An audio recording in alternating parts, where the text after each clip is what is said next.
Good morning বন্ধুরা, আজকে একটা হেলদি রেসিপি নিয়ে চলে এসেছি। একদম ঝটপট হয়ে যাবে, রেডি। তো প্রথমে আমি ওটস নিয়ে নিয়েছি, দেখো, আর 4 চামচ মতো ওটস নিয়ে নেব। তোমরা তোমাদের পরিমাণ মতো নিয়ে নেবে। আমি মোটামুটি এখানে একজনের মতো রান্নাটা দেখাচ্ছি। তো নিয়ে নিলাম ওটসটা।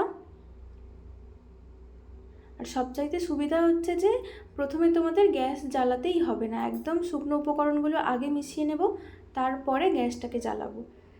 তো তারপরে নিয়ে নিলাম গুঁড়ো দুধ। তোমরা যে কোনো গুঁড়ো দুধ নিতে পারো, আমুলের হতে পারে বা যে কোনো ব্র্যান্ডের নিলেই হবে। তারপরে একদম নেব অল্প, একদম সামান্য চিনি, মানে 1/2 চামচ মতো চিনি দেব। এখানে তোমরা চিনির বদলে মধুও ইউজ করতে পারো, তবে মধুটা দিলে সেটা একটু পরে দিতে হবে। আমি এখানে চিনি দিয়ে নিলাম। মানে হেলদি রেসিপি, ডায়েট করার চেষ্টা করছি, বাট হয়ে আর উঠছে না। চিনি টিনি সমস্ত কিছুই দিয়ে দিলাম। তো তারপরে দেবো সামান্য পরিমাণে একটু নুন, একদম অল্প পরিমাণে, জাস্ট টেস্টটা ব্যালেন্স করার জন্য দিলাম। একদম অল্প পরিমাণে দিয়ে দিলাম। দিয়ে আগে ভালো করে শুকনো উপকরণগুলোকে খুব ভালোভাবে মিশিয়ে নেব। একটা চামচের সাহায্যে ভালোভাবে মিশিয়ে নেব, একদম সবগুলো যেন একসাথে মিশে যায় সেরকমভাবে মিশিয়ে নিতে হবে। মেশানো হয়ে গেছে, এবার দিয়ে দেব জল। প্রথমে অল্প একটু জল দিয়ে গুলে নেব, দেখব যে কতটা পরিমাণ লাগে। ওটসে কিন্তু একটু বেশিই জল লাগে, কারণ এটা তাড়াতাড়ি টেনে নেয়। তো সেই জন্য একটু মোটামুটি বেশি পরিমাণেই জল দেব। জলটা দিয়েও খুব ভালোভাবে মিশিয়ে নেব।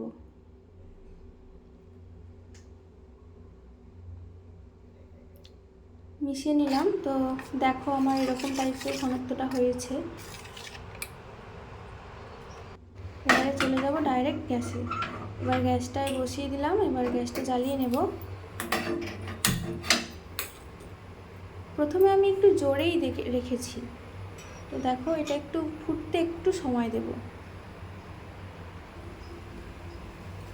দেখো এবার ফুটে উঠেছে, দেখতেই পাচ্ছ জলটা কতটা টেনে নিয়েছে।